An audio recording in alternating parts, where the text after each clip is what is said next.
Hello everyone, स्वागत है आपका अपने YouTube channel civil services platform में। तो आज एग्ज़ामिनेशन कंडक्ट हुआ था सीडीपीओ का बीपीएससी के द्वारा। तो हम लोग उसका क्वेश्चंस देख लेते हैं। ये जीएस पेपर 1 था जो कि आज 2 बजे से 5 बजे तक एग्ज़ाम हुआ। तो हम लोग यहाँ पे देखेंगे कि इसमें सेक्शन 1 है जिसमें कि हिस्ट्री के कुछ क्वेश्चंस हैं, और फिर सेक्शन 2 है जिसमें कि करंट अफेयर्स है, और फिर स्टैट्स, ठीक है, जो कि सेक्शन 3 में है। हम लोग को इसमें 3 क्वेश्चन लिखने होते हैं 38 मार्क्स का हिस्ट्री सेक्शन से। फिर वही हम लोग को करंट अफेयर में भी 3 क्वेश्चन लिखने होते हैं, और फिर जो स्टैट्स होता है उसमें हम लोग को 2 क्वेश्चन बनाने होते हैं, दोनों 36 मार्क्स के होते हैं। टोटल जो इसका मार्क्स होता है ये 300 का होता है, ठीक है। तो चलिए हम लोग इसका क्वेश्चंस देख लेते हैं। तो देखिए यहाँ जो पहला क्वेश्चन है ये पूछ रहा है, highlight the causes, consequences and the significance of the Santhal uprising of 1857। आपको यहाँ पे संथाल अपराइजिंग के बारे में, उसका कॉजेस के बारे में, उसका कंसिक्वेंस के बारे में, उसका सिग्निफिकेंस, देखिए यहाँ 3 टॉपिक आपको हाईलाइट करके दिया है कि आपको 3 हेडिंग लगाना है। Causes of the Santhal rebellion, फिर कंसिक्वेंसेस और सिग्निफिकेंस क्या था, तो उसके बारे में आपको यहाँ पे लिखना है कि 1857 ईस्वी के संथाल विद्रोह के कारणों, परिणामों एवं महत्व को उजागर कीजिए, ठीक है।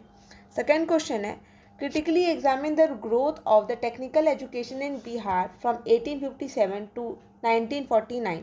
तो आपको यहाँ बताना है कि टेक्निकल एजुकेशन जो बिहार का है वो कैसे ग्रो किया था 1857 से 1949 तक, ठीक है, 1857 से 1949 तक, ये था क्वेश्चन। फिर नेक्स्ट क्वेश्चन था, evaluate the role of Bihar in quit India movement. बस यहाँ पे बिहार का ही रोल पूछा है। देखिए आपको यहाँ पे मेन फोकस बिहार को देना है क्विट इंडिया मूवमेंट पे।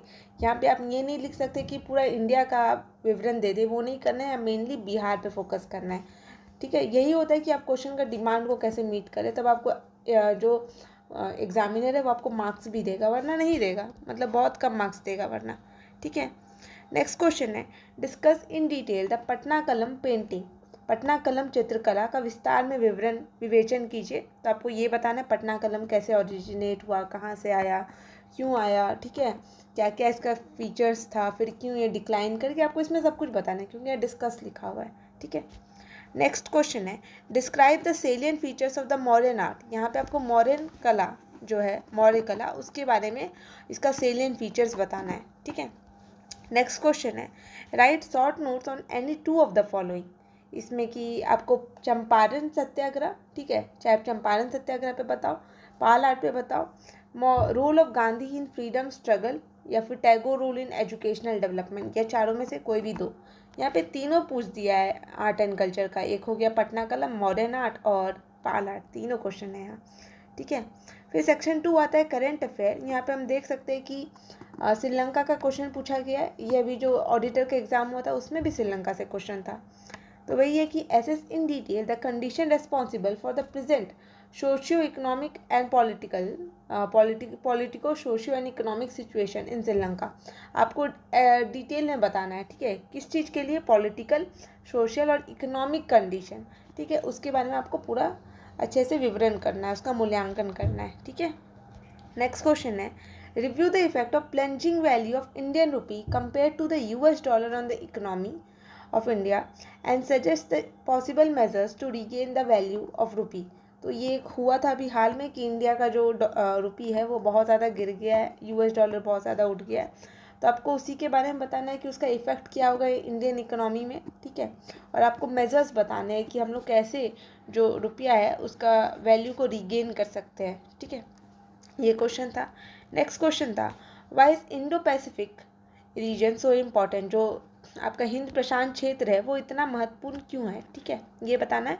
फिर आपको बताना है कि explain the strategy of Quad countries on this region. तो इसी का जो मतलब इंडो पैसिफिक रीजन में जो क्वाड कंट्री है उसका जो महत्व है वो कैसे आप दिखा सकते हैं, एक्सप्लेन कर सकते हैं। तो यहाँ पे आपको वही 4 जो देश है उसको अच्छे से बताना, इंडो पैसिफिक कैसे इंपॉर्टेंट है, ट्रेड के लिए इम्पॉर्टेंट है, ठीक है। फिर आपका इकोसिस्टम, मतलब मरीन इकोसिस्टम के लिए इम्पॉर्टेंट है। और अब मेन फोकस जो हो रहा है ना, वर्ल्ड ऑर्डर अब अटलांटिक से शिफ्ट होकर के अब इंडो पैसिफिक पे आ गया है, ठीक है।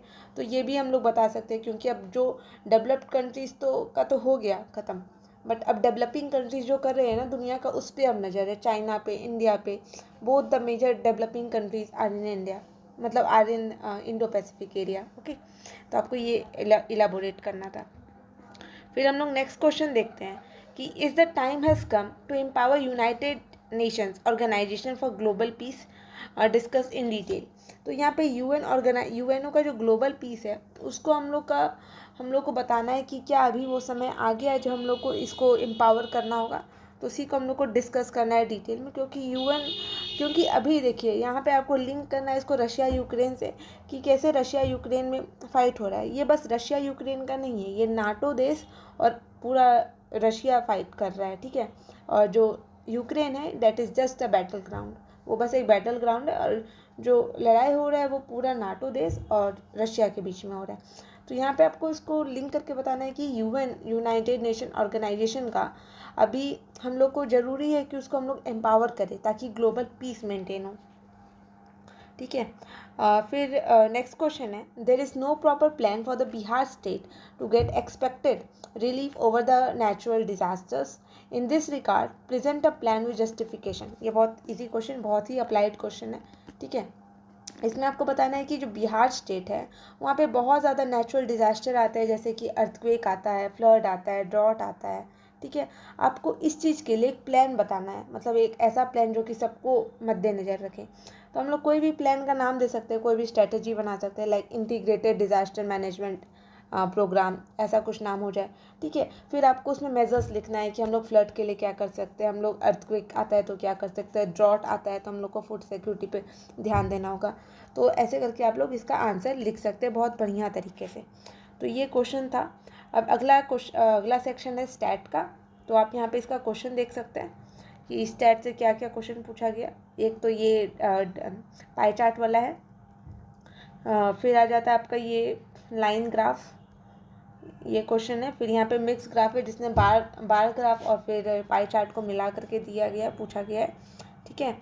और फिर यही था क्वेश्चंस जो कि स्टैट में पूछा गया। और एक और अनाउंसमेंट मुझे करना है कि आप लोग अगर टेस्ट सीरीज़ नहीं लिए और आप लोग को लेना है, ठीक है, तो आप लोग मुझे मैसेज कर सकते हैं मेरे नंबर 9155804579 पर, और I will share you the details. और इसका PDF लेने के लिए आप मेरे टेलीग्राम चैनल से जुड़ सकते हैं, आपको वहाँ पे मिल जाएगा। तो ये था। हाँ, थैंक यू सो मच।